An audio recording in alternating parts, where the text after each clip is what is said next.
woman became the noble queen of Constellation at the age of 26.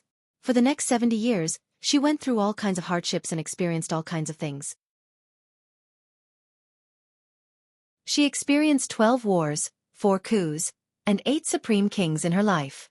She witnessed the rebellion of the Cutter's Palace, the return of the young, the humiliation of the Great Spirit, the evil waves of the Eastern Sea, sharpening the edge with blood, and many other legendary stories that were changed into historical dramas.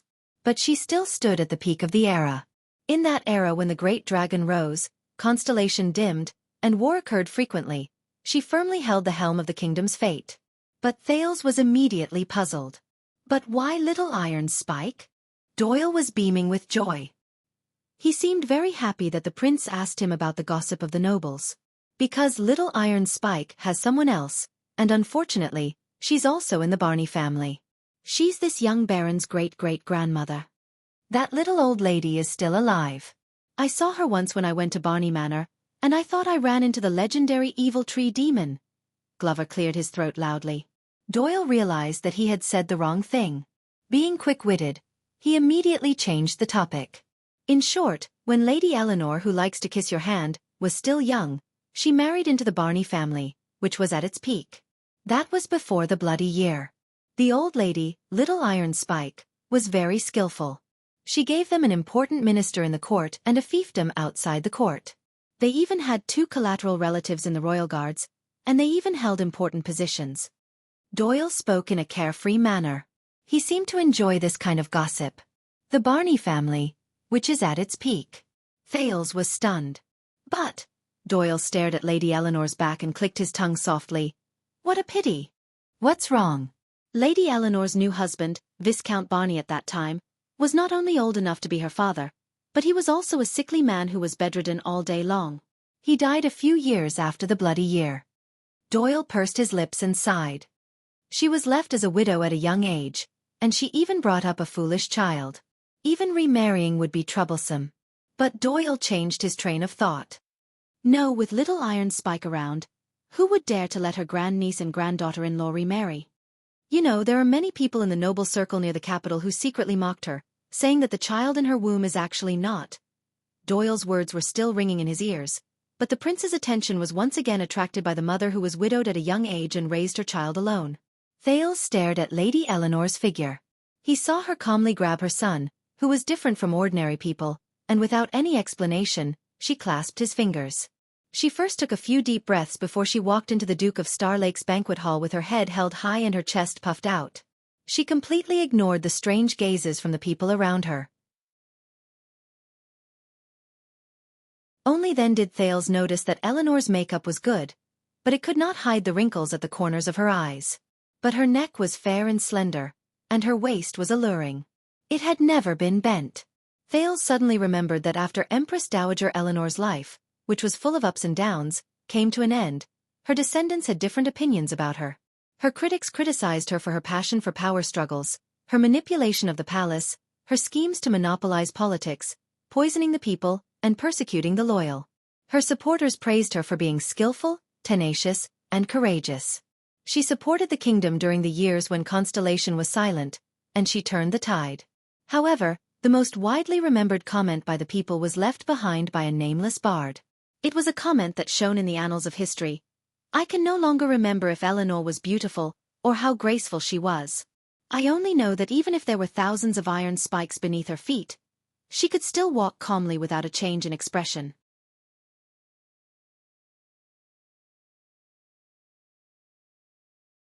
Chapter 539. While Doyle was happily gossiping about the nobles in the capital, his bad luck came into play once again. Protector Doyle. Mallow's voice rang out from behind him at the perfect time, interrupting Thales' thoughts. What's so funny?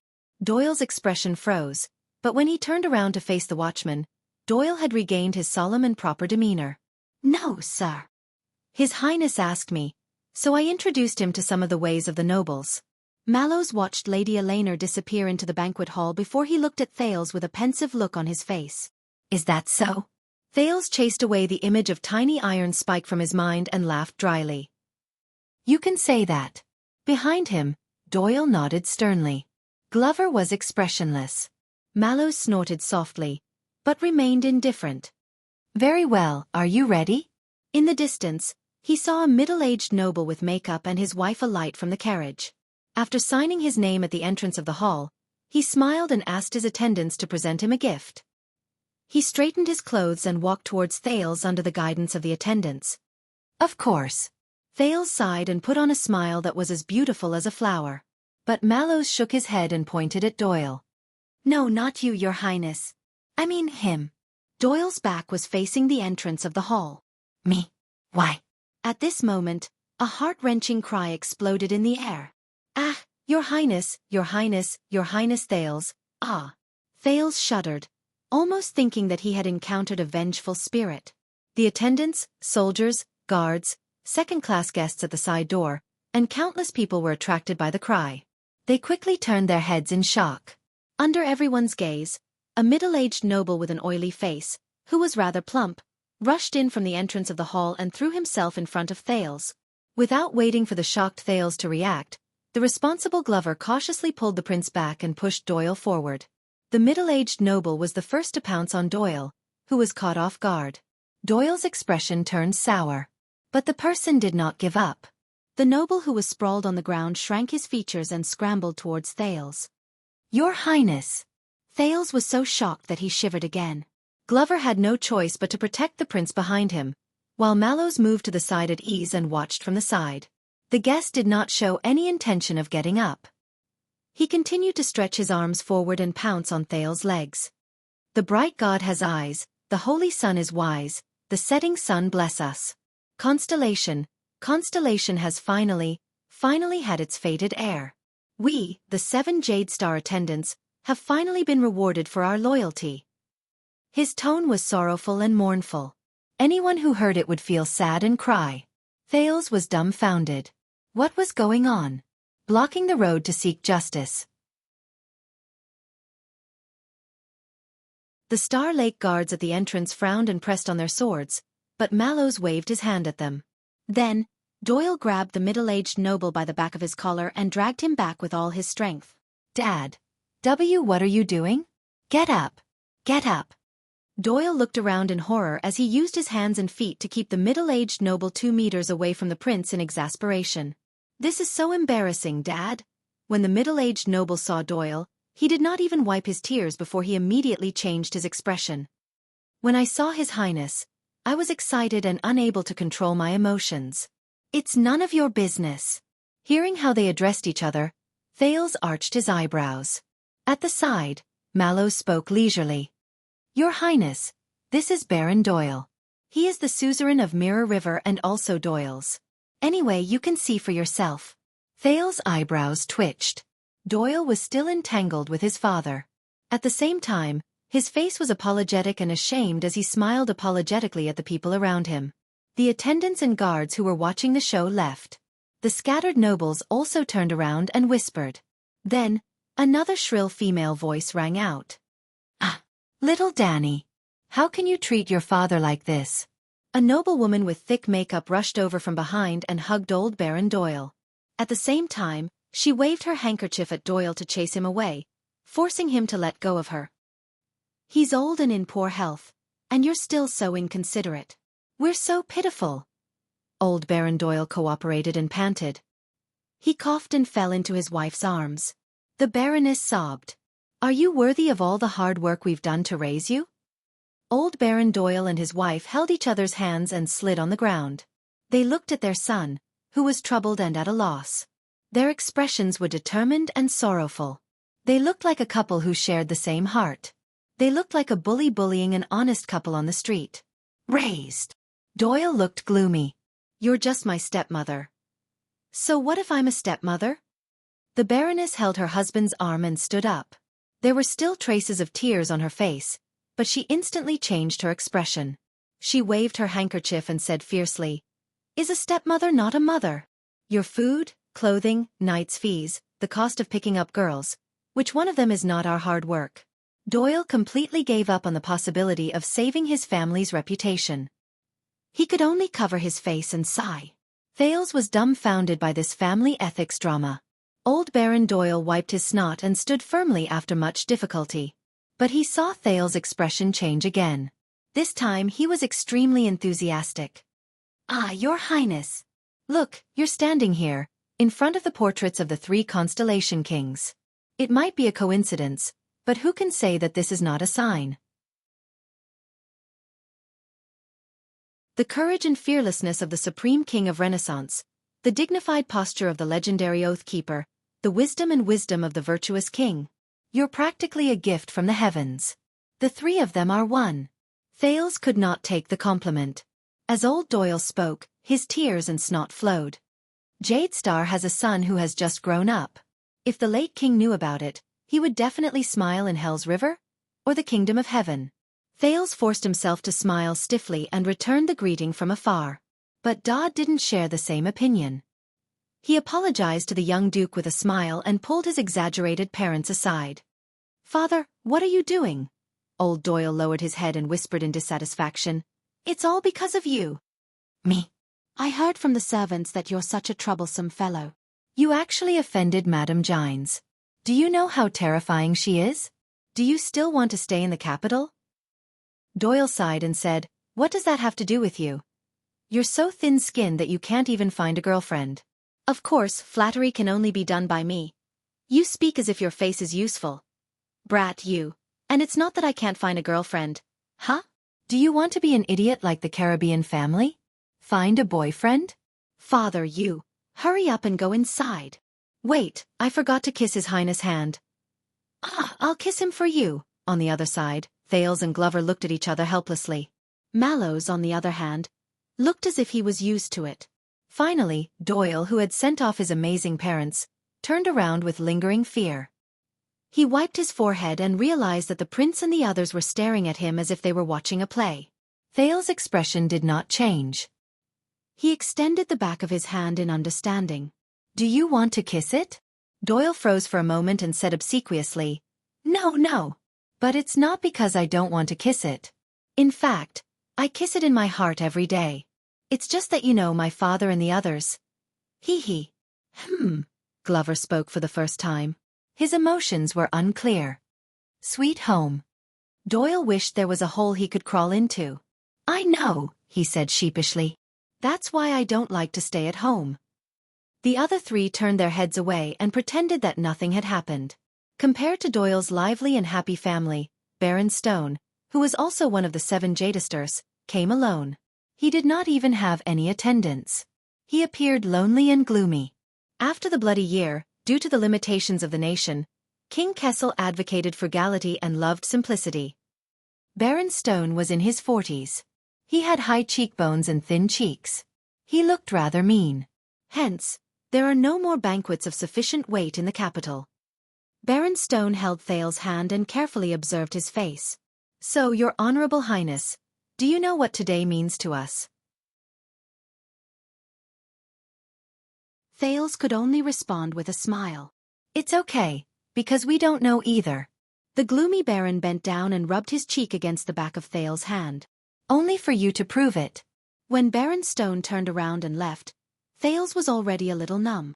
I remember that the leader of the logistics officers under me has the surname Stone. The prince took a deep breath and said, All right, whether it's my Mindy's Hall or the Royal Guards. How many people are related to the 7 Jadisters attendants? Many, Mallows answered calmly. But there are very few. Thales was stunned. Then, another tall figure stepped out of the carriage. Under the flattering greetings of a group of minor nobles, he passed through the front yard of Mindy's Hall. After signing his name, he went past the guards and arrived in front of Thales. I heard that they came early, so I had no choice but to come. The tall noble had a smile on his face, but his gaze was shrewd. He bowed to Thales and pressed his body down. There was a faint different aura about him. Lozano Glover, Viscount of Lake Mountain County. Doyle sucked in a breath slightly behind him. Glover. Thales thought of something. He resisted the urge to turn around. The Duke of Star Lake continued to smile perfectly. Nice to meet you. His Majesty once mentioned that your family is the mainstay of our rule. I heard that your grandfather once served in the Royal Guards and held a high position? Lozano was tall, but he looked frail. He was once the most trusted watchman of the guards under the late King Adi. He was also the sword teacher of Crown Prince Midier until he died in the line of duty for the country. He did not let down the Glover family's mission. Watchman. Thales resisted the urge to look at Mallows, but he thought of another person. Lozano smiled. I work in the Department of Finance, so I live in Eternal Star City. If you are free, Your Highness, why don't you come to my house in Eastern City District for a chat? Work in the Department of Finance. Important position. No wonder. Lozano turned around and looked at Mallows. Tormund, you too. The door of the Glover family will always be open for you. Mallows smiled faintly. It is my honor. Shall I bring you in? Of course. But that was not all. Lozano unexpectedly turned to the silent Doyle. And Danny Doyle, right? Please tell your father not to send any more money to the Department of Finance. We cannot accept it. Even if we do, we cannot skip this year's land settlement and tax inspection. Doyle's face instantly turned red. Before he left, Lozano looked at Thales again and said seriously, I hope you understand, Your Highness. We will always be loyal to the throne and the 9-pointed star crown. Hence, when Lozano, Glover and Mallows left together, Thales and Doyle heaved a sigh of relief. They felt like they had been freed from some sort of pressure. Doyle snorted softly. What did I say? TSK, money management. Yes. And Thales resisted the urge to turn his head to the side. But obviously, someone could not resist. Hey, zombie, aren't you going to say something? Doyle looked at Viscount Glover's back curiously, then turned to look at his colleague. That's your eldest brother, a suzerain, and money management. If I were you, I would be running like a dog. Glover turned his head abruptly. His sharp eyes stared straight at Doyle, and they were as cold as ice. Doyle panicked, and even Thales, who was stuck in the middle, froze. Glover stared at Doyle coldly for a few seconds before he spoke slowly, enunciating each word clearly. I am diligent. It seemed to be the first time Doyle saw Glover like this. He was stunned for a few seconds before he forced himself to smile. Okay. Glover then turned around and nodded slightly at the prince who was watching the show in a daze. Doyle shrank to the side and shot Thales an aggrieved look. He pursed his lips in indignation. But Thales did not have the time to care about their interaction. The prince took the cup of water and replenished himself. His gaze went past the entrance hall and the defense line formed by the guards. He looked at the crowd outside and the grand scene of carriages going back and forth. He knew that he would only get busier in the future. But he was already quite tired. The few hereditary vassals from Central Territory who arrived earlier did not seem as domineering as the 19 nobles. But when Thales dealt with them, he felt that it was more tiring than the National Conference 6 years ago. But he could not rest. According to Gilbert's instructions, while he was tired, he had to pay more attention to his appearance, etiquette, actions, smile, posture, and the way he spoke. 6 families. Thales counted the families with his fingers, and he attracted the attention of 2 personal guards. Patterson, Adrian, Barney, Doyle, Stone, Glover. If my history lesson over the past few days is correct, there are only a few families in Central Territory who can compare to these 6 families in terms of reputation, history, and strength. Thales watched in boredom as the guests outside the hall were slowly separated and led to suitable entrances and positions. But there were still quite a number of people who forgot their etiquette when they passed through the main hall and tried to stick their heads out to see what was going on. They just wanted to see the prince's elegant demeanor as soon as possible. They have declined. Doyle continued Thales' words. His tone was indolent, and it was clear that he was also rather impatient. Even though the 7 Jade Star is just a term used within the circle, when I first started to remember things, there were 8 or 9 families in Central Territory who were directly under the royal family, had actual fiefs, and were hereditary nobles. There were even more who wanted to squeeze their way up. 8 or 9 families. Until, Doyle shrugged. You know, over the past 20 years, some of them had empty titles, but lost their fiefs. Some of them had big businesses, but could not make ends meet. Some of them had a long history, but their descendants were unworthy. Some of them were destroyed by the flames of war and could not recover. Some of them made mistakes and lost their titles. Some of their families were divided by internal strife. Thales listened quietly. Glover furrowed his eyebrows. Up until now, there are only 6 families whose names match up to the stupid title of 7 Jade Star attendants. And their qualities are all over the place. You can see that some of them are about to enter their coffins, some of them have orphans and widows, some of them have great power, some of them are sinister and petty, and some of them will cry and kneel when they see you. Ahem. Doyle, who had been gossiping casually, realized something and ended the topic in time. Thales did not speak for a long time. After thinking clearly, he nodded thoughtfully. In the next 10 minutes or so, the number of guests that the prince had to greet increased, but almost all of them were the king's partisans whom Thales was familiar with 6 years ago, and some were even the new nobles in the imperial conference. The current Minister of Finance, Moneybag Kirkirkman, cordially inquired about the prince's adaptability and the progress of his mathematics lessons. The Minister of Education took the opportunity to interrupt and mention the funding issue for this year's Central Territory examination for bureaucrats.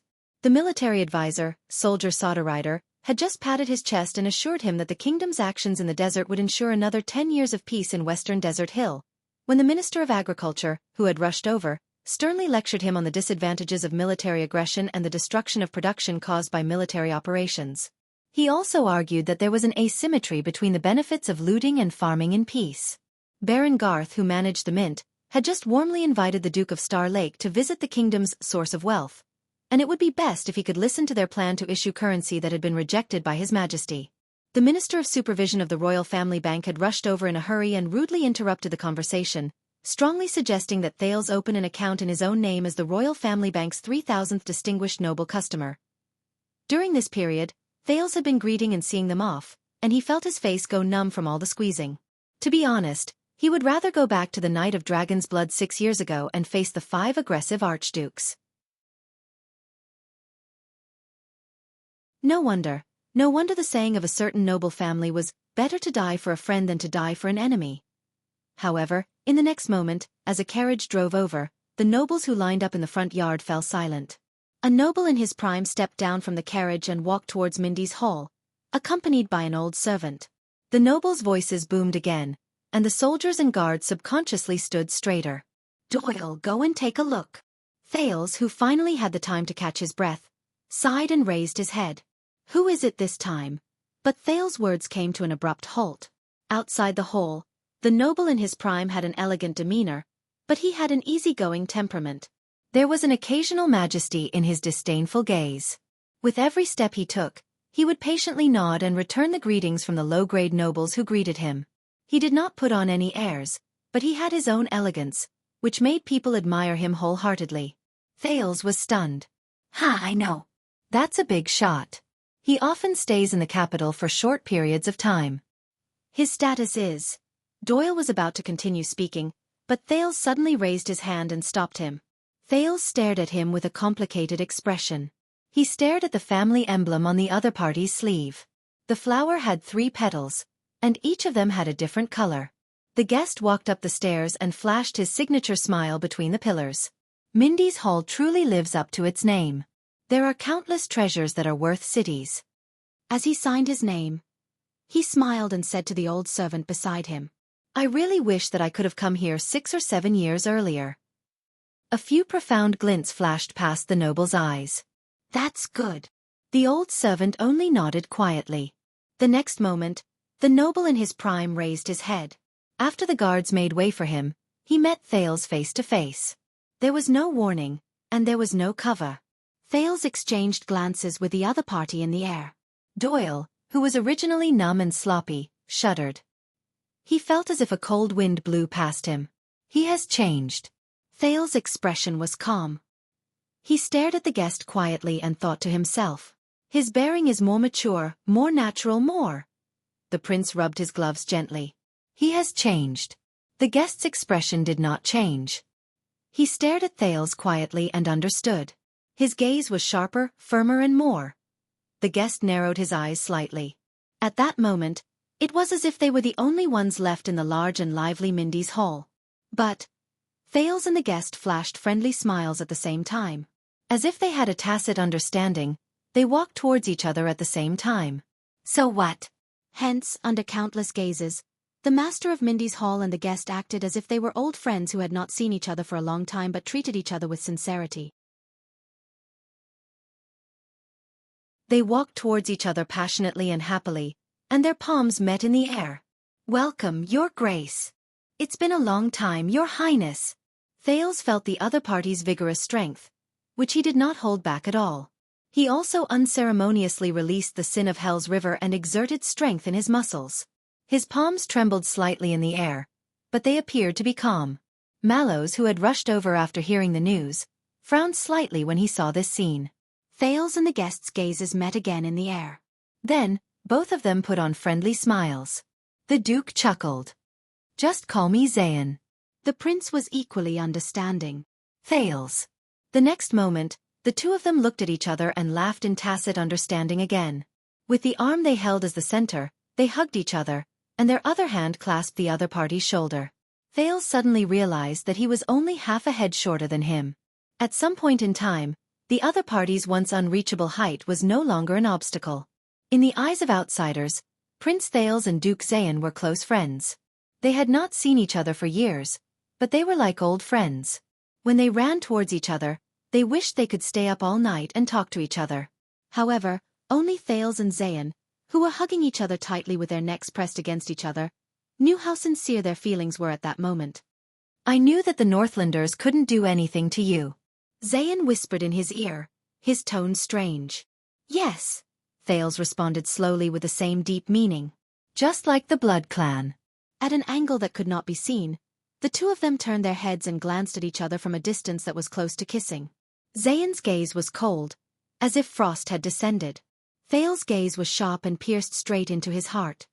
"Welcome back, the Duke of South Coast," Zayn Covendier said softly. "The nine-pointed star." "Sorry to have kept you waiting, the Duke of Star Lake," Thales Jade Star sneered faintly. "Iris flowers."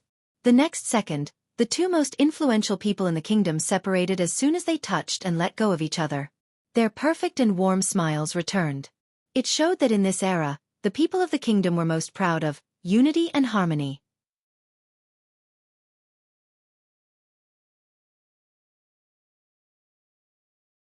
Chapter 540.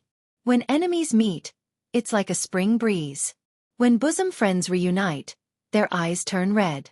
During the days when he was living under someone else's roof in Dragon Cloud City, Thales had dreamed of returning to Constellation countless times.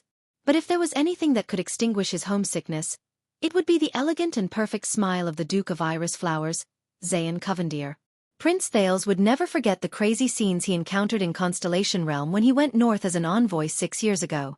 Regardless of whether it was the mummy-like demonic vampire who opened her bloody mouth and black eye sockets at him while howling shrilly, or the limbless, pure white bloodthirsty monsters who pressed him under their bodies in an irresistible manner and tore at his neck.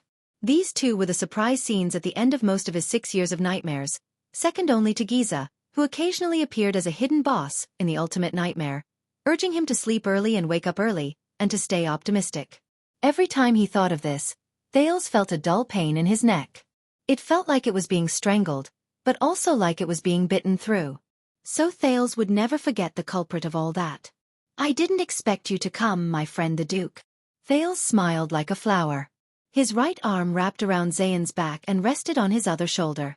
In the eyes of others, he and the Duke of Iris Flowers were like brothers, holding each other's arms as they traveled together. "At least not so early."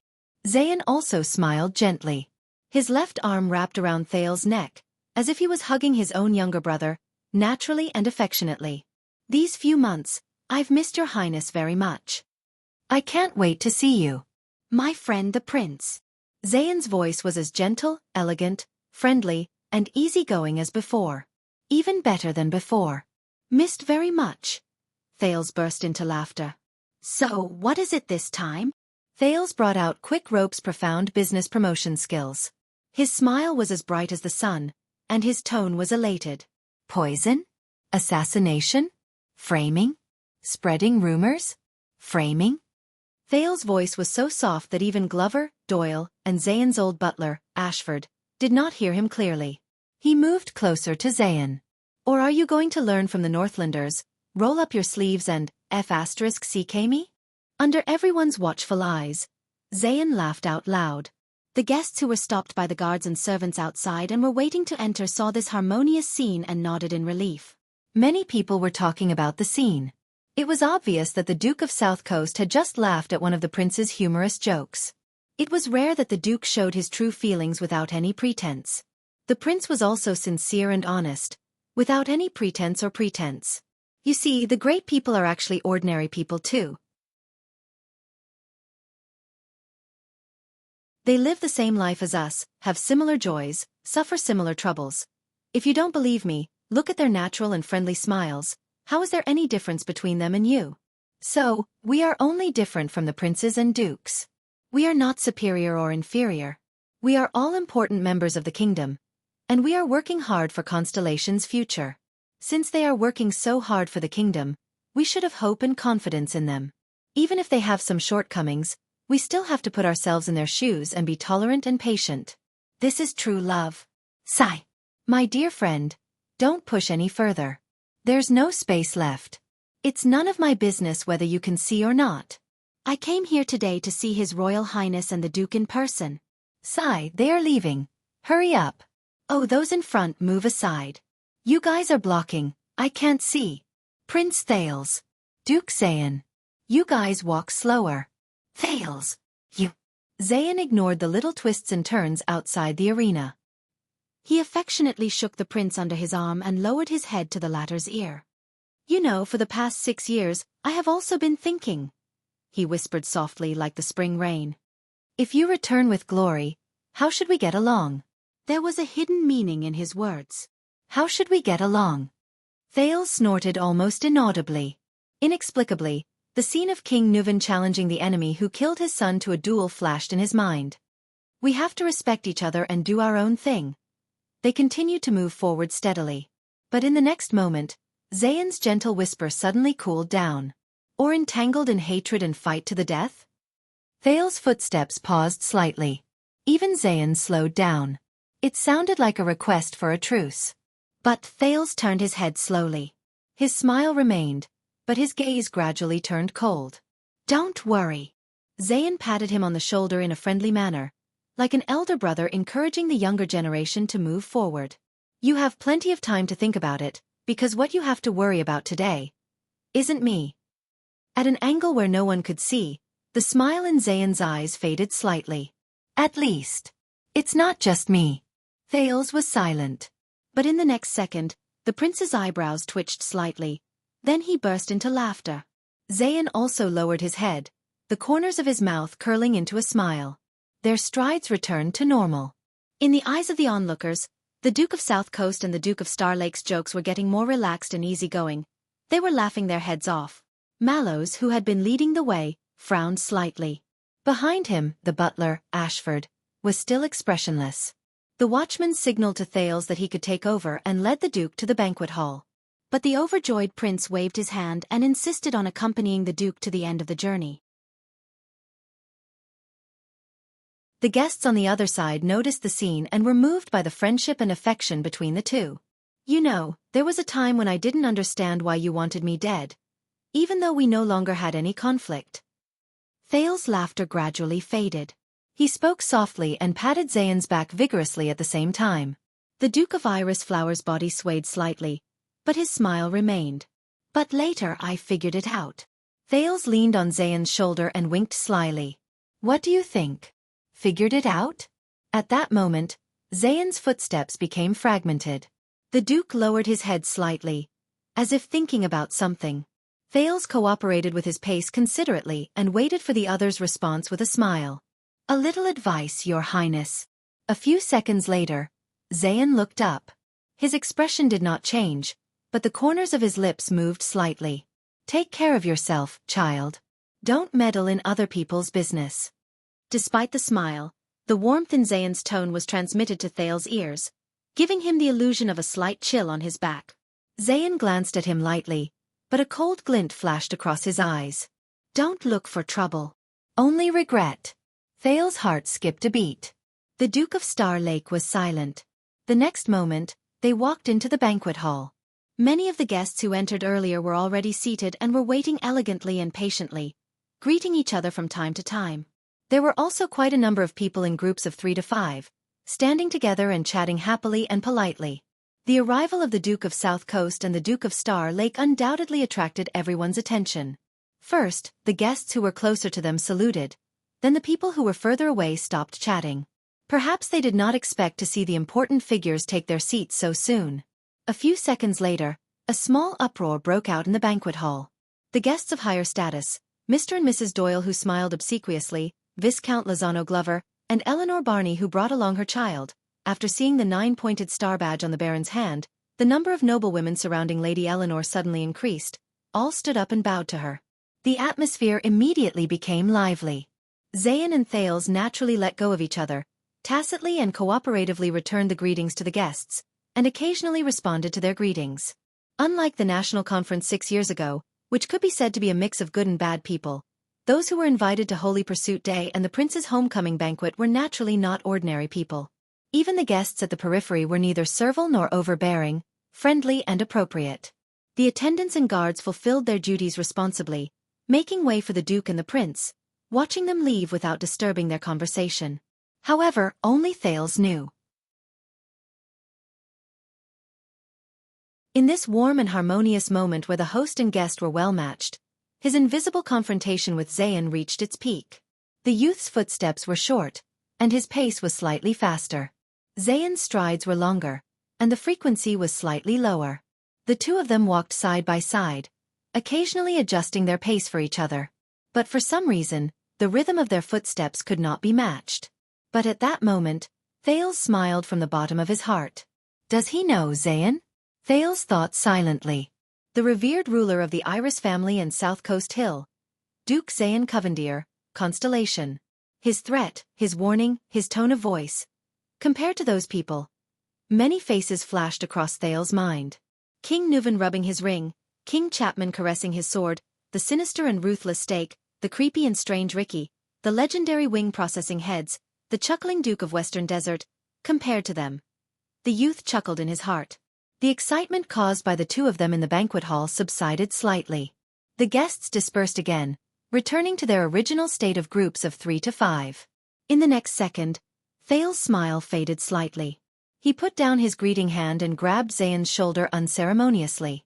You know, I've been attending Scholar Julio's mathematics class recently. So I'm very curious. It looked as if the prince had thought of something very interesting, leaned over, and told the Duke in a low voice. Thale's mouth did not move, but he spoke through his teeth. I'm very curious. 6 years ago, when I went north and encountered an accident, and you transferred those baronies and the crystal drop mines to the royal family to ask for my father's forgiveness. How much income do you lose every year? As soon as he said that, Zayan's breathing became slightly erratic. The baronies. The crystal drop mines. Income. Zayan's arm muscles tensed slightly. About this matter. He smiled and turned to Thales. I thought we had already settled it. But the prince responded with an even brighter and brighter smile. And do you know how I survived these 6 years in the fierce and treacherous Northland? At that moment, the master of the Covendier family felt his shoulders tighten. Times have changed, Zayan. Thales put his mouth close to the other's ear and flashed a malicious smile. Don't look for trouble. Only regret. Zayan stared at him steadily. His expression slowly stiffened.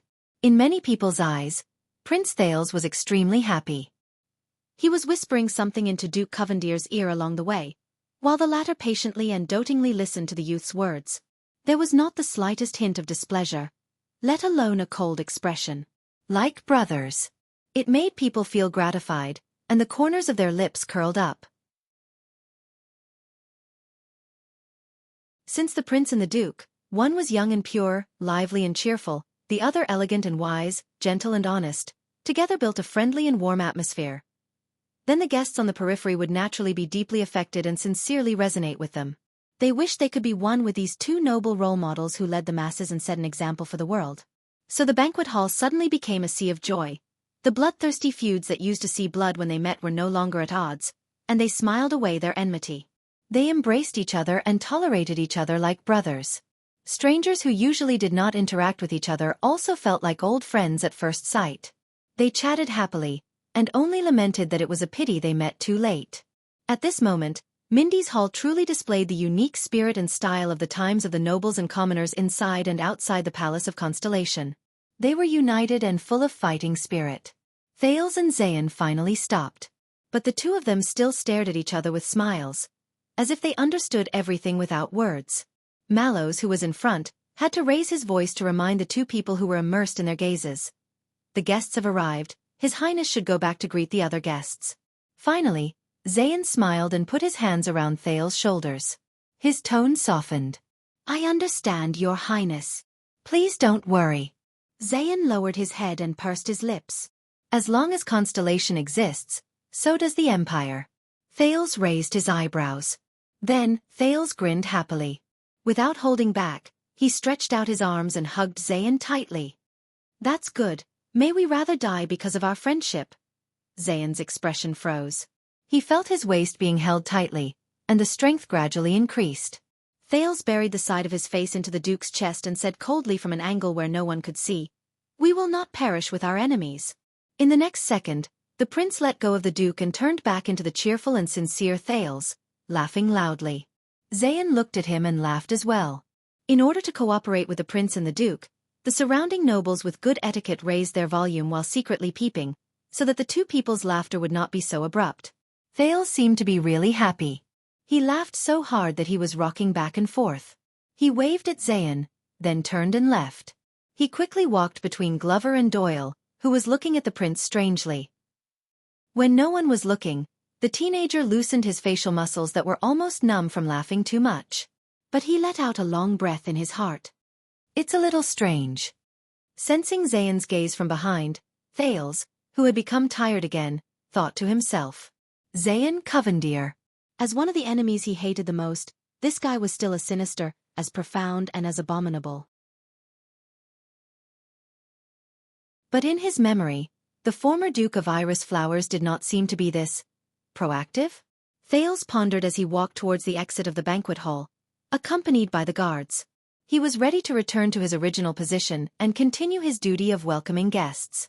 However, before he could finish his thoughts, something unexpected happened. When he passed by a group of foreign guests, a tall and majestic figure, even more imposing than Glover, suddenly appeared. The other party rushed into his line of sight with a fierce aura. In an instant, Glover and Doyle's expressions changed. But the two guards were well trained. They immediately bent their knees and pressed their swords. Before the other party could get close, they were ready to draw their swords and kill the assassin. Until Mallow's strong hands stretched out at the perfect time. He pressed down on their shoulders. It avoided the awkward situation of the Prince of Constellation's first appearance in front of everyone and causing the guests to bleed. "Steady," Mallows reprimanded in a low voice. At the same time, a deep and rough voice, with a tone that Thales was all too familiar with, rang in the banquet hall. "Look who this is." The majestic guest stood in front of Thales and laughed heartily. The nervous Glover and Doyle were shocked. The two of them glanced at Mallows, who stopped them, and only then did they notice that even though Mallows had a frightening figure, he was unarmed, and he was standing at a safe distance. They overreacted. Thales, on the other hand, looked at the stranger in front of him in shock. This man had a body as thick as his beard, and his clothes were thick but slightly rustic. He looked like a bear. An old friend of the people of At. "Prince Thales?" The bearded man in front of him happily opened his thick arms and shouted the next word in a vigorous voice. "I'm going to kill you." "North Star." Thales was stunned. "Wait a minute. North what star?" He turned around in confusion and glanced at the guests around him. They, who were watching curiously, immediately turned around and went back to their own duties. But this did not stop Thales from recognizing the familiar accent. He came from... Look! The bearded man's laughter was rough and strong, full of energy. A prince who grew up drinking the milk of us Northlanders is indeed different. Thales was dumbfounded again. What milk? Excuse me. The prince finally adjusted himself and responded politely and appropriately. "In fact, when I arrived at Dragoncloud City, I was all ready." Thales continued awkwardly in his heart. Weaned. Wait, in this world when he was young. Did he drink milk? But what greeted him was still a burst of rough laughter. "I am Jorge, no surname." The Northlander who called himself Jorge patted his chest hard, like the rumbling of a drum, startling a few Constellation nobles nearby and subconsciously distanced themselves. "I am the administrator of Archduke Gadro, and I bring you the pride and hospitality of Elefure City." Thales' expression changed. Archduke Gadro. Elefure City? The once familiar northern geography returned to his mind again. Among the 10 territories of At, if the city of faraway prayers was in the extreme west, then Elefure City was in the extreme east. In fact, the Gadro family of Elefure City was located in a remote area, but it was built on mountains and cliffs, bordered by ice and the sea. With a lack of high-quality ports and a harsh coastal environment, they struggled to guard the narrow and long coastline rarely seen in the entire At kingdom. To the north, they could support the Sentinel region and the Glacier Sea by sea. To the south, the fleet of Elefure City could communicate with Reformation Tower and Black Sand region, and control the eastern seaports of Constellation. To the east, the vassals of the Gadro family had to fight against the Cass pirates, the Sons of the Maiden, who dominated the islands. In some extreme times, they had to face the threat from the other side of the Sea of Eradication, and sound the first horn of war in the peninsula. 6 years ago, Archduke Gadro did not respond to King Nuvan's invitation to Dragoncloud City to witness the night that shook the western peninsula. But Thales remembered how Count Leespan called him, that sanctimonious man with a goatee. However, Thales looked thoughtfully at the familiar yet unfamiliar northerner Jorge in front of him. He came to attend his homecoming banquet? "It is the honor of 3 lifetimes to meet you. Even the bright moon is startled." Jorge spouted bullsh** T grammar, but he laughed heartily and happily extended his arms towards Thales. "My North Star." Thales raised his eyebrows. North Star." Thales repeated in confusion. "What kind of name is that?" "Yes." Jorge's every call seemed to shake the floor tiles under his feet. "You stayed in Dragoncloud City for 6 years, Jade Star boy." He clapped his hands fiercely, ignoring Glover and Doyle's contemptuous gazes. "So after you returned to the country, everyone called you North Star. Because you are the most courageous person in the past few hundred years, and the one who lived the longest in the north." Jorge looked excited, and his voice shook the dome. "The King of Constellation." At that moment, it was as if the entire banquet hall fell silent. Everyone turned and stared at this corner. 1 second. 2 seconds. Jorge noticed the silence around him and froze for a moment. He looked left and right cautiously. The administrator of Elefure City took a deep breath and looked at the prince in front of him, who had a stiff face and looked like he had nothing left to live for. He seemed to have realized something. What I mean is. Jorge grinned and awkwardly rubbed his protruding belly, like a big bear taking a bath. He spread his hands innocently and smiled awkwardly. King-to-be. Stealing fragrance.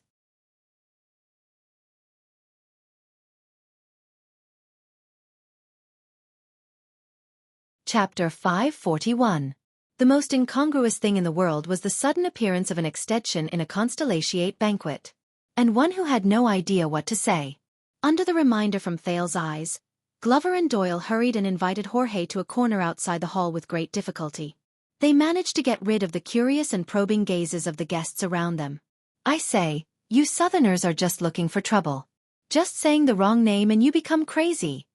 Jorge grumbled without holding back. In the past, I even mistakenly wrote the title of the Archduke's letter to King Nuvan asking for help as the Honorable King of Dragon Cloud City. But the born king didn't do anything to me. He still provided money and manpower to help us exterminate the mountain bandits. Doyle pursed his lips, while Glover averted his gaze. Even though the former was lively and carefree, and the latter was quiet and introverted, they were not used to this guest's casualness and rudeness. Only Thales listened to the other party's rough and thick northern accent and smiled without saying a word. It was indeed rare to hear such an accent in the orderly Mindy's hall and banquets where etiquette was everywhere. It was as if he had returned to the heroic, cheerful, and straightforward North. Administrator Jorge laughed out loud and said, "Haha, perhaps you have forgotten, North Star, but we have met before." Thales asked suspiciously, "When?" "Wow, you are really forgetful, aren't you?" Listening to the other party's careless tone, other than being abrupt, Thales actually felt a strange sense of familiarity. But he was just a passerby in At. This place, Constellation, Eternal Star City, this was his home, was it not? Jorge was in high spirits. A few years ago, during the hunting ceremony in Dragon Cloud City, the young lady from the Walton family held your hand. If you ask me, you are really bold. All the Northland lads present were jealous and rushed forward in groups, wanting to have a friendly duel with you and learn from each other. Thale's expression changed abruptly. Jorge was very happy, and his saliva flew everywhere. The scene was very chaotic and noisy. Perhaps others did not see it, but I have sharp eyes. She hid you under her skirt. Thale's face turned pale.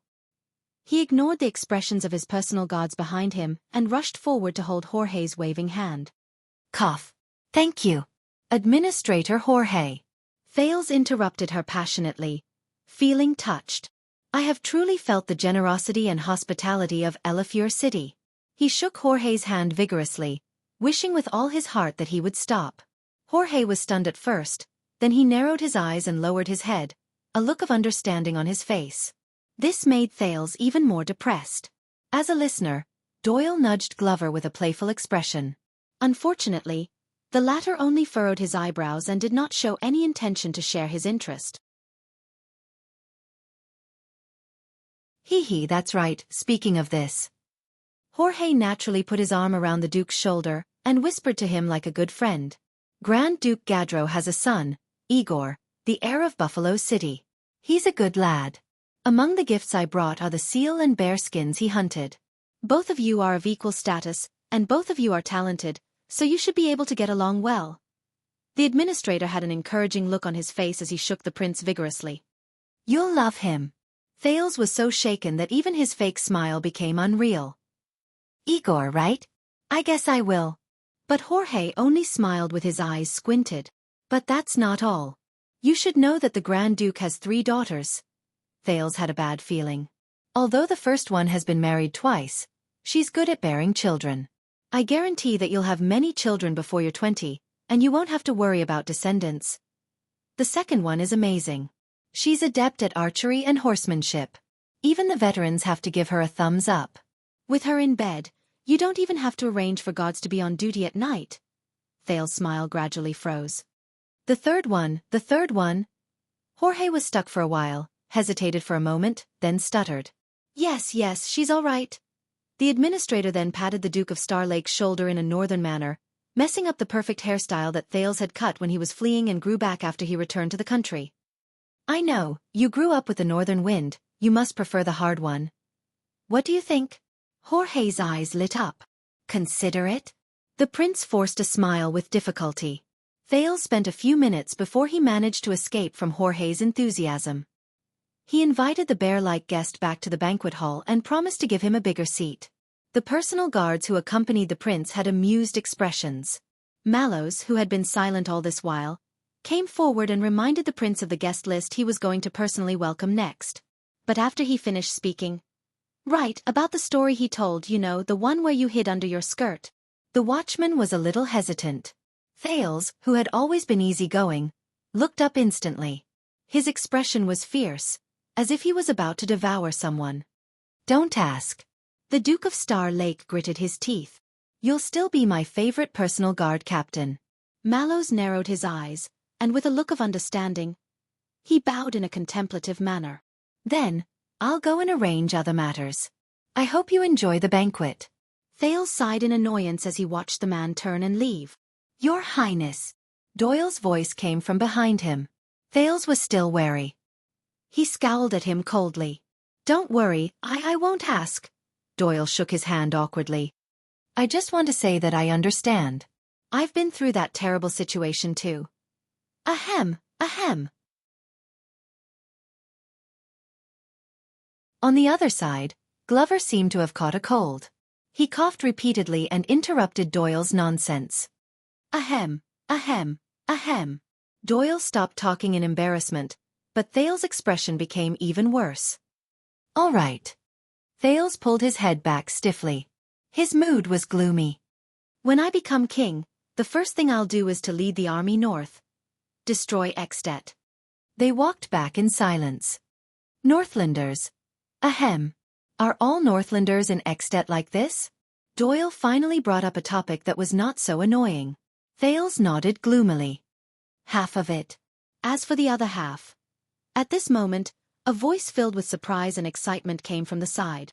Thales Jade Star. The three of them were all shocked.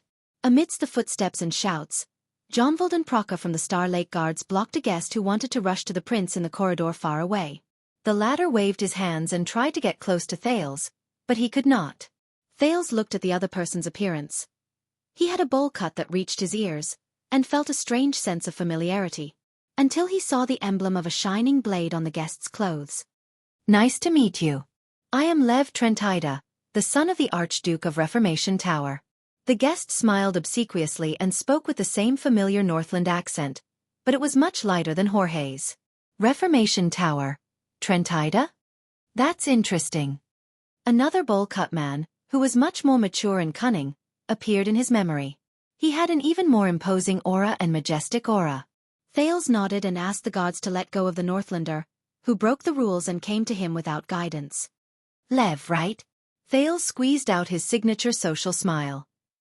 I know your father, Archduke Trentida. What a coincidence. Lev smiled with his eyes narrowed. I know him too. Thales was silent for a moment over this terrible joke. Young Trentida? He looked at the fake smile on Lev's face and the sparkle in his eyes. Yes, he's my biological son. Very well. Please send my regards to your father. Thales sighed and decided not to pester him any further. I hope you enjoy the banquet.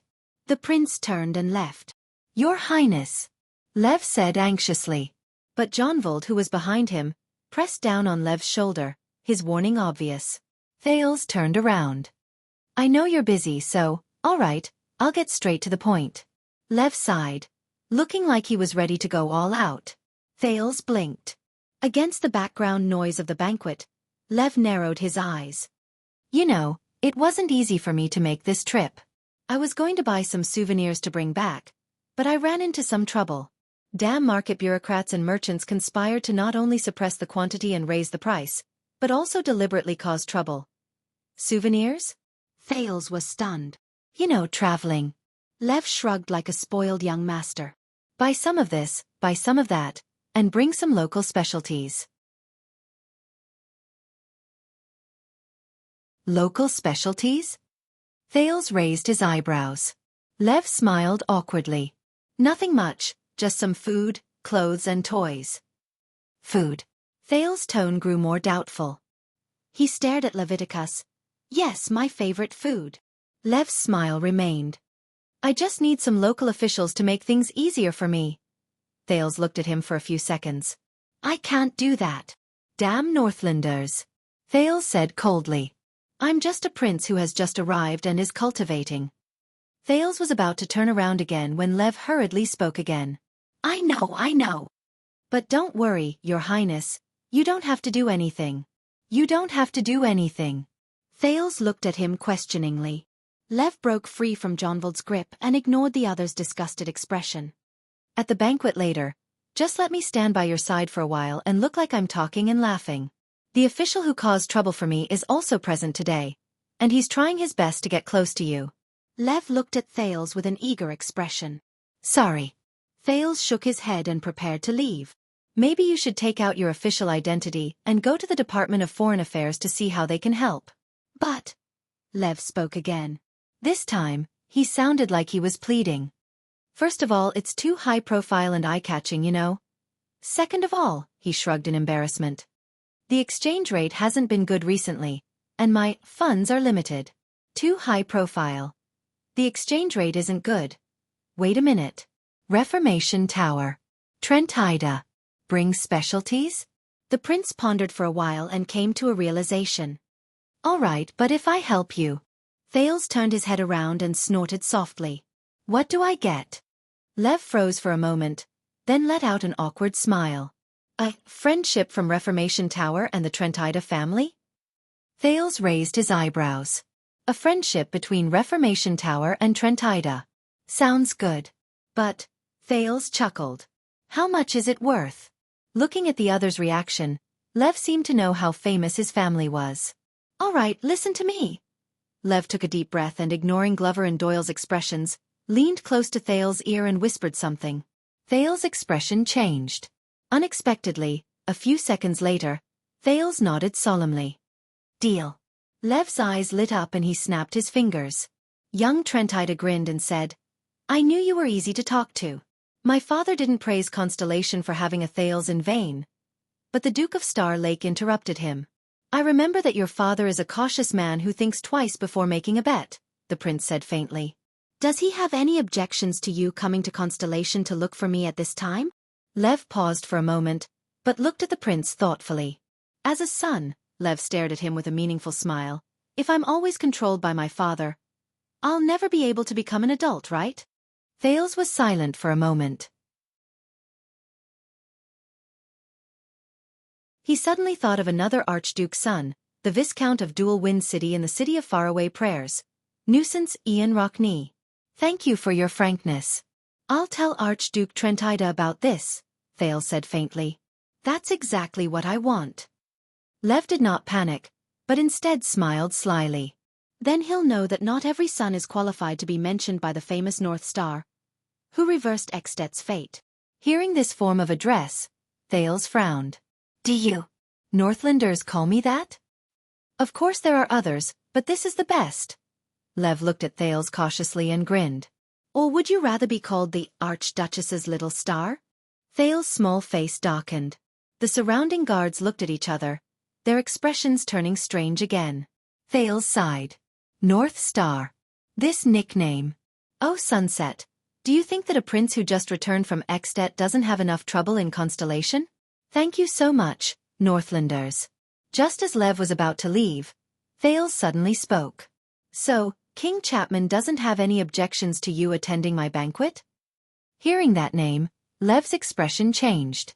He was silent for a few seconds. Duke, today is your wedding day. Young Trentida looked around and said softly, That's right. Let's not talk about unlucky things. Thales politely bade him farewell. Satisfied, Lev turned around and left under the escort of Jonvald and Praka. But the moment the prince turned around, his expression turned cold. Glover, Thales said gloomily. Go and find out where Gilbert is and bring him to me. Glover frowned slightly. Doyle, who was beside him, was stunned. Now? But Your Highness, according to reports, The Guardian Duke of the Eastern Sea, who is also Prime Minister Cullen, will be arriving soon. But Thales suddenly shouted, "Screw the Prime Minister." The Duke of Star Lake spoke coldly, enunciating each word in an unsettling manner. "Now, immediately." Thales glared at him coldly. "Find him, Gilbert Casso." The two men, who were used to the prince's gentle personality, were shocked. Glover said nothing more and immediately turned to leave, leaving the uneasy Doyle by Thales' side, casting worried glances at him from time to time. Gilbert soon appeared in front of him with a puzzled expression. But Thales dismissed Doyle and Glover, and went straight to the point. "What happened in At?" Gilbert was instantly stunned. "What happened? Everything should be normal." After eliminating the dissidents, Chapman I has been busy pacifying the internal affairs. But Thales interrupted him impatiently. "Gilbert. Just now, two Northlanders rudely stopped me, and one of them even called me the King of Constellation in front of everyone." Gilbert's expression changed. Thales took a step forward, and his gaze was sharp. "Do you understand now?" Gilbert and the prince looked at each other for a second before he sighed softly. "You must know that today is your big day. After today, you will officially enter the social circle of Eternal Star City and step onto the stage of the kingdom. If something really happens, it cannot compare to." But Thales only stared at the man. "Gilbert, 6 years ago, you were the one who brought me to Mindy's Hall. That is why I believe in you. More so than the others." As he looked at the prince's expression, Gilbert wanted to say something, but he hesitated. His expression was complicated. A few seconds later, Count Casso sighed slowly. "A few days ago, At's battle report came." Thales' expression tensed. As expected. Gilbert's cheerful and relaxed mood during the banquet was swept away. His expression was solemn as he entered full working mode. Dragon clouds, faraway prayers, and Defense City joined forces. Nearly 20,000 Northland warriors marched out of the border from the west in an aggressive manner. Their advance was like a hot knife cutting through butter. The Alliance of Freedom retreated step by step, and the entire Golden Passage trembled. Not long ago, At finally sent a large army to besiege Fort Liberté. Thales nodded. As one of the participants in the incident, he clearly remembered the internal and external causes of the war, the forces involved, and the dramatic twists and turns. "I know that At wants to reassert their hegemony and status in the Golden Passage. The small Alliance of Freedom affected the political situation in the Western Peninsula. Be it the 16 cities of Camus Union, the White Elves of White Mountain, or the other countries in the Golden Passage, ever since they overestimated their own abilities and rashly intervened 20 years ago, they were easily dealt a heavy blow by King Nuvan.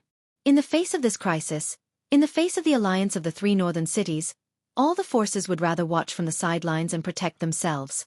No one dared to touch the dragon's reverse scale. That included Constellation, who took the opportunity to trick the Alliance of Freedom. But Thales realized something. Your expression. Gilbert. What happened? The Foreign Affairs Minister looked at Thales' reaction and sighed. You know, a few months ago, the Kingdom's Secret Intelligence Department's intelligence base in At was severely damaged, and it is still being rebuilt. The information we received is very messy, and we are still verifying it one by one. The Kingdom's Secret Intelligence Department has been extremely busy over the past few days. Thales directly skipped these pleasantries. Then what do you know? Gilbert was silent for a while. Thales fixed his gaze on him. Although it has not been completely verified, in general, Gilbert's tone was very calm. The Extensions could not attack the city and suffered heavy losses. Within a few days, they suffered consecutive defeats and suffered heavy losses. Their supplies were also cut off, and their rear was attacked. They were forced to give up on their target. The entire army retreated. Thales froze. That's right, Your Highness. At this moment, Gilbert sighed slowly. Between the lines, there was a sorrowful sentiment that only a person who was familiar with history could understand. Since the era of Nuvan VI, they rose to power with great momentum, and they were invincible. Under the rule of the Born King, their hegemony flourished, and their might shook the Western Peninsula. The At kingdom that fought countless battles and was invincible in the world, Gilbert sighed. Lost. Thales was dazed for a moment. At. Northlanders. Kingdom of the Dragon. Children of the Northern Wind and the Dragon. Descendants of the hero Raikuru. Lost? Gilbert was still talking, but Thales seemed to be listening to him through a curtain. He nodded absent-mindedly. Throughout his long life, he had always put in a lot of effort to protect his own life, and he had to work hard to move through the endless political games in the whirlpool of the times. But for the first time he felt it so vividly. Times have changed. Thales sucked in a deep breath. So, I believe that this makes your appearance today even more important.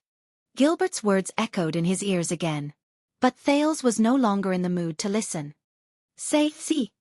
Thales opened his mouth subconsciously, but he could only utter a few words. Gilbert furrowed his brows. Until the second prince raised his head indifferently. Where's the Archduchess of Dragoncloud City? Gilbert remained silent for a while. He seemed to have expected this, but he also seemed to be hesitant to speak. But the Duke of Star Lake's gaze was too intense. It was hard to resist. According to the current information, Gilbert spoke with great difficulty.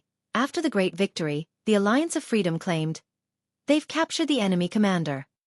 I don't know if he's dead or alive." At that moment, Thales heard silence. It was as if the entire Mindy's hall had been silenced. Stealing fragrance.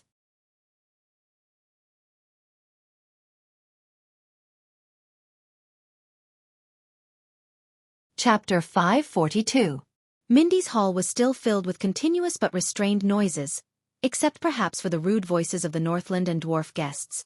Many important guests arrived one after another, and the surroundings of the banquet hall became the most familiar social venue for the upper echelons of the capital.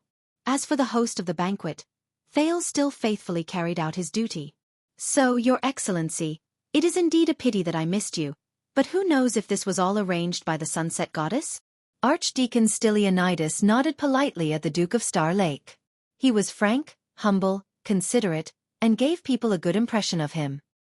It gave me a chance to reflect on myself. Did I care about this matter because of the vanity and status that the position represented, or was it because of my determination and conviction to spread my faith? Of course, the result of the reflection made me feel ashamed. Thales conversed amicably with the most promising young priest in Sunset Church. They exchanged greetings politely, and their smiles were fresh and sincere. From time to time, they nodded in agreement. Facts have proven that I am far from having the qualities that God appreciates. I am indeed not fit to discuss God's teachings with you. Not far away, Doyle narrowed his eyes and rubbed his chin. He carefully sized up Thales, who was chatting amiably with the guests. "Hey, I recognize that expression." When Glover heard that, he turned his head and glanced at Doyle. "You recognize him again?" "His Highness is smiling," Glover said coldly. But Doyle shook his head and clicked his tongue. "No, no, no. Believe me, that child's heart must be in turmoil right now, and he wants nothing more than to smash the earth." Glover turned his head back and pretended not to hear. Doyle was left behind to shake his head. He was deeply moved. "Based on my experience, that's when the one you love has promised someone else, and you're powerless to do anything about it," Glover snorted coldly. When he saw that he did not get a positive response, Doyle could not help but turn his head around and poke his colleague. "So, aren't you curious at all?" Doyle was not without regret. "What did Count Casso say to him?" Glover glanced at Doyle, then looked behind him. He was expressionless, and he did not speak. "I know." Doyle froze slightly. When he heard the footsteps behind him and the familiar voice, he turned around stiffly. His tone was unsteady. "Your Highness, Duke." At some point in time, Thales had ended his conversation and was standing behind him with his hands behind his back. He looked radiant. "This child, why is he like a street thief?" Doyle felt gloomy. "I'm already whispering, yet you can still hear me? Gilbert told me just now." Thales imitated Doyle's tone just now and was filled with emotion. "The love of my heart has been given to someone else, but I am powerless." Doyle scratched his head and put on an honest, ignorant and silly smile. If he remembered correctly, the silly Cohen might have used this to capture the young Duke's heart? Then, Thales' expression instantly turned cold. "Are you satisfied?" Doyle's smile froze. "Hee about that, you really know how to joke. Who in this world would be so blind as to dare to touch your woman?" In the next second, Doyle shuddered again. For some reason, he felt that after saying those words, the Duke's aura, it seemed colder? Thales snorted softly and walked away. Glover pursed his lips and followed obediently. Hey! The zombie walked past Doyle, who had asked for a snub, and did not care at all. I recognize that expression. Doyle was stunned for a moment before he glared at him fiercely. Bah, zombie, I really misjudged you. So you're also a gossipy man who takes pleasure in other people's misfortune. I'll remember this. Thales did not pay attention to the back-and-forth glares and the fight between the two people behind him. He just walked forward, minding his own business. In fact, Doyle had hit on some of his thoughts. Thales could no longer remember how he said goodbye to Gilbert. What he remembered was that he still maintained his poise and etiquette, just like the most competent Duke of Star Lake. He appeared at the position to welcome the guests and continued his duties. But only the Duke himself knew. From that moment onwards, his footsteps became much heavier in his days. The noises around him blended into a blur, but he could no longer filter out the part he wanted from it. Calm down, Thales. The Duke was expressionless as he thought to himself. Saroma. She'll be fine. They captured the enemy's commander, whether she's alive or dead. The muscles on Thales' arms tightened without him realizing it. The Sin of Hell's river started to flow silently. No. Thales' breathing gradually quickened. No, calm down, Thales. The prince told himself again. Pull yourself together. Saroma will be fine. She's the Archduchess of Dragon Cloud City. The Freedom Alliance understands that letting her live is far more valuable than killing her to vent their anger. Or worse. When he thought of this, Thales' breathing instantly tightened. Because you're a girl. Then it's destined that in most games in this world, you'll have to pay a higher price than men. When he thought of what he once said to the girl, Thales felt as if a knife was being twisted in his heart. At that moment, his heart was filled with boundless rage that even he himself could not fathom. It burned everything. Nicholas.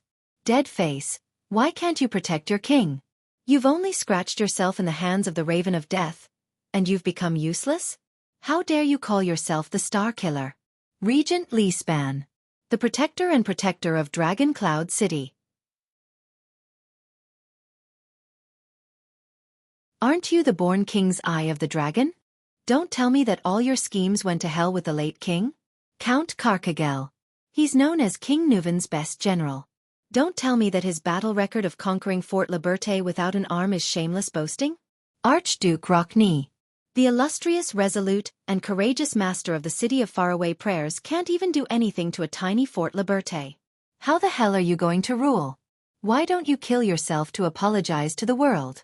As for the others, the Sin of Hell's river flowed faster and fiercer in his veins. Extet's brave and skillful Northland army. Are they all just for show? He subconsciously clenched his fists in his sleeves. The Sin of Hell's river gradually formed and spread throughout his body. No. Thales thought as he took a deep breath. I can't count on Extet. I can't count on that bunch of stupid trash to help Saroma. I have to do something. But. Think. Thales. Think. Think about what else can you do? Ask Gilbert for help? Ask Constellation to step in? Contact the kingdom's secret intelligence department? But Thales sadly realized that as a prince, no matter what methods he resorted to or what path he took, the huge shadow that enveloped the sky above Mindy's hall was still impossible to get around. He finally escaped from Extet, which was full of hostility, and returned to Constellation, but he was still like a bird in a cage. Faced with an old friend who needed help. He was helpless. Or was this the truth of his life in this world? His fate? For some reason, he suddenly thought of Priestess Mel Jen, whom he had just met. Sunset bears witness. Our fates have long been intertwined. Thales closed his eyes helplessly. Oh, Sunset. If you truly exist and control the power, if you truly are the patron saint of my family and kingdom, I beg you, please protect her, help her, and watch over her. Pity the innocent girl who was dragged into my unfortunate fate. Wait a minute. He did not understand the gods. But, compared to the gods, the ones who truly exist and control the power. Thales opened his eyes gently. Maybe there is a way. But, the price I have to pay, Thales gritted his teeth. The Sin of Hell's river roared fiercely in his body. But if this can save her from an even more tragic future. Thales's gaze became colder and colder. The sin of Hell's river became more agitated and almost boiled. At this moment, slap. Thales's shoulder was slapped hard by someone. He instinctively wanted to retaliate, but the person behind him held his arm tightly. He could not move forward or retreat. Your Highness. Mallows stood in front of him. As he grabbed Thales's right hand, he lightly patted the prince's chest. As expected, Thales gritted his teeth and suppressed the desire to pounce on his personal guard captain. The power of eradication in his body was suppressed, and it howled angrily in his blood.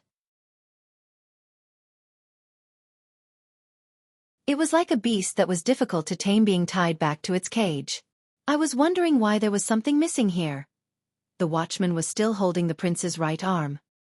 He sized up Thales's flat and smooth chest, frowned and muttered. I'm guessing that the Jade Star insignia on Baron Barney's hand in the banquet hall was not stolen by him. It's purely because you're a prodigal. You gave it away because the other party was a pitiful boy. Of course, it could also be because of a beautiful woman. When he heard his commanding officer's words, Doyle, who was not far away, flashed a knowing smile at his colleague. But Glover still replied to him coldly. By the way, Your Highness, let me introduce the next guest. Thales raised his head with difficulty. Then, with the same difficulty, he smiled. With Mallow's introduction, the Duke of Star Lake warmly welcomed the arrival of Bern Talon. Thales had met the suzerain of Ice River City once at the National Conference 6 years ago. He was one of the 13 appointed counts, and was also a distant relative and close vassal of the Jade Star royal family. In fact, the first Count Talon had been conferred the title of Duke of Star Lake before he was enfeoffed. This made Count Talon's visit even more meaningful. But this information, which he had memorized thoroughly, only flowed through Thales's brain meaninglessly, supporting him to once again pile on a perfect smile and make fake small talk. At this moment, Thales suddenly felt a sense of empathy for his enemy, Zayn Covendier. The Duke of Iris Flowers, who wanted to use the Blood Clan to kill him, was probably the same. His heart was burdened, but his face was like a spring breeze, welcoming and sending off. As usual for the 4 seasons, he warmly watched Count Talon leave with Mallows. His behavior was appropriate and generous, and no one could find fault with it. But, is this what he can do? Thales thought sarcastically. Stand here and sell smiles at some stupid banquet of mine? At the same time, the girl I owe so much to might be trapped in the enemy's camp. Thales took a deep breath. At this moment, a low voice drilled into his ears. I'm thinking, maybe letting you practice your sword last night was a wrong choice? Making your youthful heart even more restless? Thales paused and looked at Mallows, who had returned at some point in time. The latter leaned close to his ear and whispered, Unless you're going to have a duel to the death with a guest tonight, to show off your fierceness from the northern region, Mallows said sarcastically. Otherwise, please take care of your power of eradication. Thales calmed himself down. You know. Don't forget, I'm your martial arts teacher, Mallows said flatly.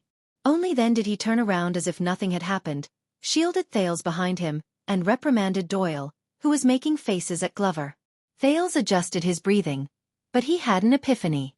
Wake up, Thales. You're still far from being able to overturn the chessboard. Meet the enemy. Detect the enemy. Subdue the enemy. Thales silently recited the 3 principles of facing the enemy and thought about it carefully.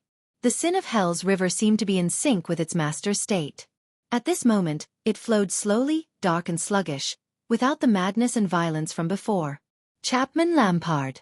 A name crossed his mind. Extet's western expedition was defeated, and even the commander-in-chief was captured. This was no longer just a problem of the 3 territories. It concerned the dignity of all of Extet. If King Chapman still wanted to keep his position, he could not turn a blind eye and pretend to be deaf and mute. He had to take back Saroma from the Alliance of Freedom in the name of the kingdom. Of course, this might come at the cost of Black Sand region reaching out to the internal affairs of the 3 cities and expanding the royal power. Wait. Expanding the royal power. Thales' thoughts cleared up. The Alliance of Freedom was small and weak. Normally, it was impossible for them to fight against the powerful 3 cities of Dragon Clouds, Faraway Prayers, and Defense on their own and turn the tables. They might have strong reinforcements and external forces to interfere with the situation. Thales frowned. King Chapman. It's you? It's you again? Then things are not so simple. He will use the captured Saroma as a bargaining chip and use every bit of value she has. Divide, bribe, extort, deceive, he will do anything. Weaken the city of faraway prayers. Intimidate Defense City. Subdue Dragon Cloud City. As for little rascal, be careful, Thales. When people smell your weakness. King Chapman's voice vaguely rang in his ears. Thales clenched his fists again. What should I do? 1,000 miles away. How should I face Chapman Lampard? What should I do? Thales clenched his fists tighter and tighter. The sin of Hell's river seemed to have smelled its master's mood. When it realized that it was showing signs of rising again, it became restless and attempted to spread all over its master's body again. But in the next moment, a new guest interrupted Thales' recollection. The newcomer strode forward, his cloak fluttering slightly.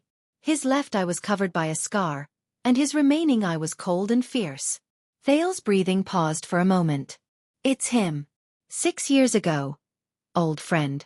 The moment this noble appeared, the originally noisy courtyard of Mindy's hall quieted down, as if a conductor had waved his baton and put a stop to the music. Even Doyle was no longer smiling cheekily. The guests who saw him fell silent. Those who recognized him went forward in 2s and 3s to greet him after being prompted by each other. The nobleman in his prime was not enthusiastic either. He casually and arrogantly responded to the greetings of the lower-ranking nobleman. The nobleman in his prime walked into the hall and handed his cloak to an attendant. He took a pen and paper, drew a line on the guest list, and looked around Mindy's hall. Rudolph told me before that this is a good place, and it's worth visiting often. The nobleman in his prime snorted softly and said coldly, Now?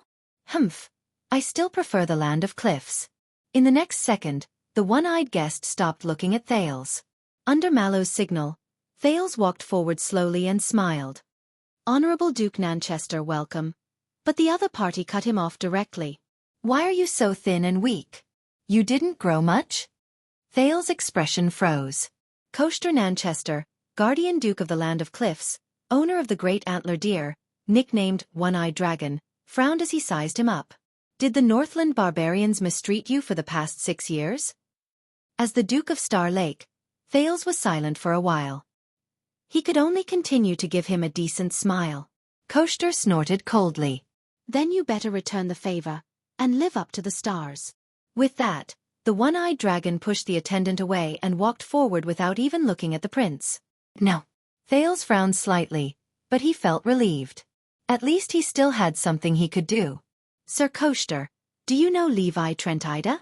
Koester's footsteps stopped. Thales gestured to Mallows and the other two to stand down. He caught up to the one-eyed dragon and stood opposite him. He's the son of the Archduke of Reformation Tower. He's also here for the banquet today. Koester narrowed his single eye and carefully sized Thales up. Trentida.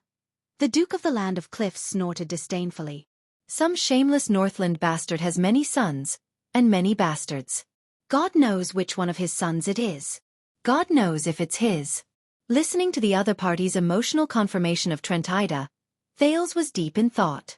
Reformation Tower was adjacent to the Northern Territory, and was related to the border between the two countries. But it actually had more mountainous territory, bordering the Land of Cliffs region of the Nanchester family. They both lived and developed in the Sighing Mountains, and were in confrontation with each other. Two cowards, separated by a great canyon, nested on two peaks, cursing at each other from a distance. Come over if you have the guts.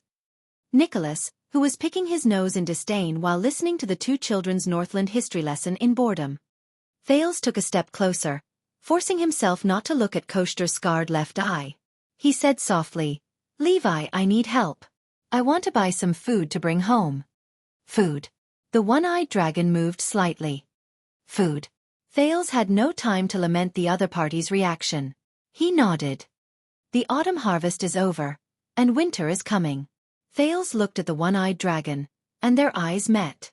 For the first time in 6 years, Koester turned around and looked straight at Thales. Thought swirled in his eyes. Thoughts swirled in his eyes, as if this was their true reunion. Thales smiled and raised his hand, gesturing for the other party to go first. The two of them walked forward. But I think it's not just food, Thales said calmly. Koshter narrowed his single eye. Thales smiled and nodded. One of them lived in the Northland, while the other bordered the territory. Both of them had their own understandings, and there was no need to elaborate. As a territory on the southwest border of At, Reformation Tower was located in the Sighing Mountains. It was easy to defend and difficult to attack, stable and peaceful. It was also rich in minerals and profitable. But they were also limited by the terrain. Their feudal enfeoffment was complicated, their vassals were scattered, and their arable land was scarce. The soil was barren. In recent years, they had absorbed many immigrants who fled from the increasing local conflicts in the kingdom. The day before the bitter cold winter every year was a test for the suzerains of Reformation Tower. They had no choice but to trade minerals and metallurgy for a long period of time, and import food. In the past, with Alceus of Prestige Orchid and Lampard of Black Sand, Thales was indifferent, but his gaze was astute. The three territories have a strong alliance, a close relationship, in-laws, and are of the same branch. Reformation Tower has its own way of importing supplies and storing food for winter. Of course, if they were willing to pay the price, put down their dignity, and put down their pride, this was Archduke Trentida's specialty, which was despised in the Northland. It was not impossible for the powerful Dragon Cloud City and the food-producing Beacon Illumination City to lower their status and help. But now, Koshter's expression changed slightly as he listened to him. Thales snorted softly. Ever since King Nuvan's death and King Chapman's coronation, Dragon Clouds was weak, and Beacon Illumination was timid. As for faraway prayers, defense, IC, Elk, and Sentinel, they were either too far away to help, or each had their own ulterior motives and did not care. But what was more frightening was that Reformation Tower's neighbor, Black Sand region, had already risen to power under King Chapman's leadership. As a result, the balance in At lost its balance. Lampard of Black Sand region, Alceus of Prestige Orchid region, Trentida of Reformation Tower. In the south of At, there was once a trinity, united against a common enemy. To the north was Dragon Cloud City, and to the south were the three archdukes of Constellation. The three Northland families who had been eager to fight and eyeing Renaissance Palace and Broken Dragon Fortress for 18 years had made Renaissance Palace and Broken Dragon Fortress fearful. They had long since parted ways. They appeared to be united, but were actually divided. Thales and Koshter paced slowly. Both of them were deep in thought. So they turned to you? To the Jade Star royal family? Koshter said coldly. Thales exhaled and started brainstorming. Based on my understanding, as cunning as Trentida, they would not bet easily, the Duke of Star Lake said softly. They should be smiling and shaking hands with Lampard, and continuing to trade and purchase food through the old channels, as if everything was normal. On the other hand, they would be like today, storing food in batches from the channels including Constellation to reduce pressure, accumulating it over time for emergencies. The one-eyed dragon snorted coldly. They have always been two-faced. I'm not surprised. If that's true, then they must have started at least 6 years ago. Thales nodded. If they want to transport goods from Constellation to Reformation Tower and avoid Black Sand region, they can't go through the Northern Territory. They can either take the sea route directly from Eastern Sea Hill. Koshter nonchalantly took over the topic. Or take the land route through my territory. Thales sighed and nodded. Land of cliffs. Smuggling. Koshter was deep in thought. But since they came to you, then it must be.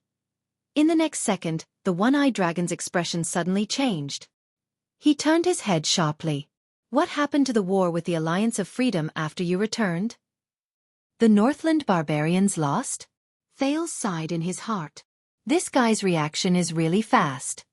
Even he himself had to interrogate Gilbert to obtain some scattered news about Northland from the Department of Foreign Affairs and the Secret Intelligence Department.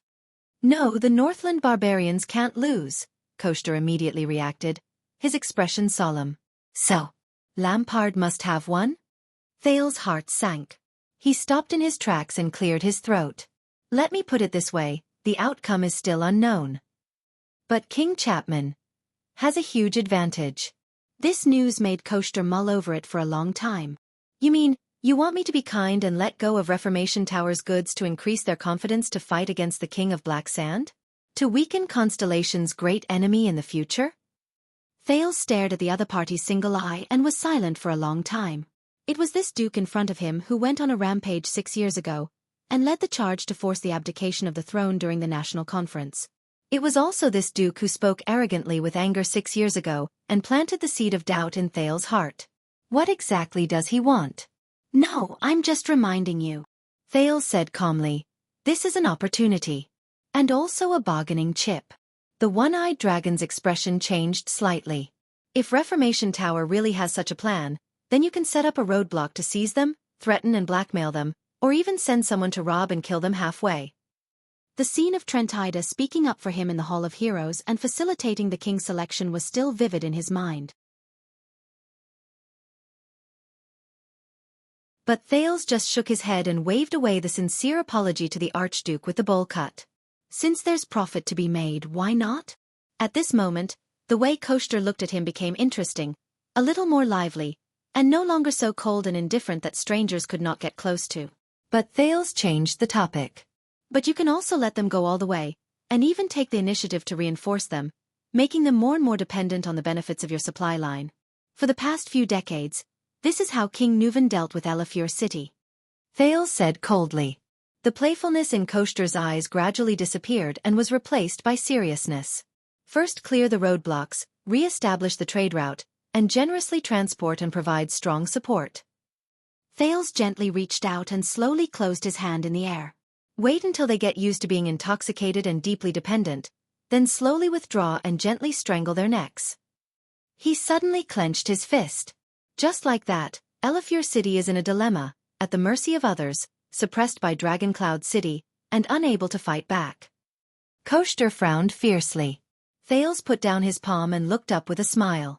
Advance or retreat, attack or defend, it's all up to you. The Duke of Star Lake happily bowed. Happy holy pursuit, Sir Koster. At least this was what he could do at the moment. Thales thought sadly in his heart. But just as he turned around, the one-eyed dragon spoke softly behind him. So, the born king. Koster paused and narrowed his single eye. You've learned a lot from him? The born king. Thales' heart tightened for no reason. It was as if he had returned to that night, watching King Nuvan calmly stretch out his hand and reveal the ring of triumph. No. For some reason, Thales subconsciously denied it. He was resolute. I've known him for less than a day. What learning? Koster leisurely walked to him and stared at him for a long time. Only then did he speak faintly. Why? Although the other party's reference was unclear, Thales knew what he wanted to ask. Thales looked up, still smiling. As a thank you gift. Thank you for being honest with me 6 years ago. The Duke thanked him with more or less sincerity. Indeed, in these 6 years, I've seen a lot, and I've grown a lot. Honest. Koster continued to stare at him deeply, not saying a word. It was as if Thales was a boulder, and he wanted to carefully carve it with his gaze. 6 years ago, what happened in the north changed everything, right? Changed everything? Thales' mind darkened. Yes. The born king is no longer here. Nuvan VII. As the years passed, the influence became more apparent. Thales became more emotional. That morning, At lost. Not just a king. Recalling the voice and smile of that unparalleled overlord, the teenager said absent-mindedly, and on the vast continent, 10 bloodthirsty beasts that were once firmly tied to him, obedient and suppressing their instincts, are fighting to come out of the cage. Hungry and picky. Fight to the death. From the old crow's point of view, might even bring harm to his neighbors. Endless harm. Koster stared at him closely. No. Didn't you see? 6 years ago, this wasn't the only incident that affected the Western Peninsula. Thales snapped out of his daze and was puzzled. What? Compared to a certain king who made a ruckus for a while, he was buried in a coffin. Koster walked forward slowly, clasped his shoulder and lowered his voice. More importantly, the next moment, the one-eyed dragon's pupils shrank. Thales felt his jaw tighten. Koster's left hand gently pinched Thales' lower jaw, and lifted the prince's face before his eyes. Not far away, Doyle and Glover were both shocked. They were about to step forward to stop him, but were held back by Mallows. 6 years ago, a young planet went through baptism and shed its dust. The Duke of Star Lake was stunned. He watched as Koshter's single eye pressed against his pupil, and listened to Koshter's deep and subtle voice seep into his eardrums. Slowly rising. That terrifying eye seemed to contain countless mountains and valleys, standing tall and majestic, shining with a strange light. Following their master's words, the peaks broke through the fog and went straight into the sky. Shining with brilliance. 1 second. 2 seconds. 3 seconds. The prince, who was stunned by the peaks in Koshter's eyes, suddenly woke up. Oh no, everyone's watching. If someone sees this. Thales, who felt that he was no longer a child, blushed. He shook off Koshter's finger and took a step back, feeling very awkward. I can't. Behind him, Doyle and Glover looked at each other, while Mallows furrowed his eyebrows. But the Duke of Land of Cliffs did not give up. He moved forward steadily, looking rather aggressive. Young star, return to your position. Koshter's expression was calm, but his words were ancient. Updated daily. Until the one-eyed dragon's tone changed, like a sudden change of water flow, turbulent and thrilling. When will you reach the center of the sky and shine in the galaxy? When will you reach the center of the sky and shine in the galaxy? The Duke of Star Lake's heart skipped a beat. Thales steadied his footsteps and calmed his sudden panic. Your attainments in the ancient empire's grammar are profound. The prince took a deep breath and managed to adjust his mood, avoiding the other party's implied topic. Unfortunately, grammar is not my forte.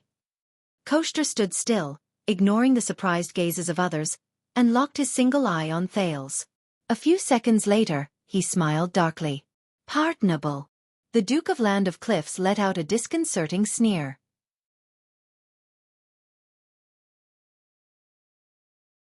If the king is well versed in both the pen and the sword, regardless of whether it is important or trivial, he is all-round and proficient in everything. Then what is the use of us vassals? Thales tried hard not to interpret this sentence as having a deeper meaning, and answered hastily in embarrassment. So we each perform our duties and serve Constellation together? Koshter narrowed his eyes. So you agree? Our proposal? Thales' heart tightened again. I don't know what you're talking about. The Duke put on a straight face and glanced at the people around him. What proposal? Koshter's eyes turned cold and he took a step back. But then he looked around Mindy's hall and felt something. The corners of his mouth curled up. Of course, of course. Koshter first chuckled softly, then he raised his voice and sneered, showing his arrogance. No proposal. No. Thales felt slightly uneasy and anxious. A second later, the Duke of Nanchester, who had laughed enough, lowered his head. His single eye was deep and penetrating. Only a long journey. The sea is boundless. He spoke coldly with a threatening gaze, but his tone was filled with a strange satisfaction. And you have no choice but to leave. Forced to set sail. The moment he finished speaking, the master of the Land of Cliffs, Nanchester of the Great Antler Deer, the one-eyed dragon, Koshter, turned around and left gracefully. He rudely pushed away the two attendants who were leading the way respectfully. Looking down on everyone else, he sneered as he left. Thales stood rooted to the ground in a daze, his clothes a little messy. It attracted the attention of countless people. They looked at each other. There were countless guesses. After a while, Doyle, who had been following Thales from a distance, carefully looked at the pondering Thales as he tidied up his clothes. About that, a zombie. He poked Glover, who was equally suspicious, and whispered, Don't worry. The moment he arrived, he asked His Highness if he had lost weight and was abused, and then in the end, he even recited a poem to His Highness. I think I vaguely heard something like, You agreed? Or something like, forced. Glover glanced at Doyle. He had a rare strange expression on his face. You mean that Duke Nanchester? Doyle found it hard to believe and his face was full of suspicion. His preference shouldn't be. Doyle glanced at Thales worriedly, then looked at the banquet hall where Koshter's back disappeared. Pretty boy. Stealing fragrance, you're tuning in to the Wisdom Diary YouTube channel. Don't forget to subscribe and join us on this journey to catch the most captivating stories.